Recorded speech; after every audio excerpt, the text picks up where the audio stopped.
السلام عليكم. الخلاصة في قاعدة none, either, neither, both هي both of them, both of my friends is ولا are like ولا likes like. إذن دايما both جمع، وكمان بتاخد معاها الرابط and، فأقول both أحمد and محمد. نفس الكلام برضو are أو like أو play، المهم إن هو فعل في الجمع. عكسها خالص none of them, none of my friends, none of my family. none دايما مفرد، يعني none of them is، none of them likes etc.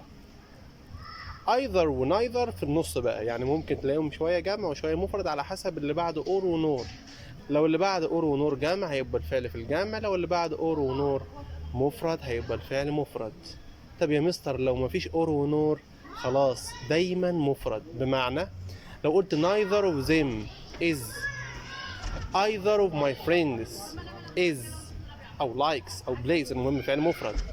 طب لو بعد or و nor يا مستر، في الحالة دي الفعل بيتبع الفاعل الثاني، تاني فاعل هو بعد or و nor، بمعنى اللي بعد or جمع مفرد مفرد. ازاي؟ اقول either احمد or his family.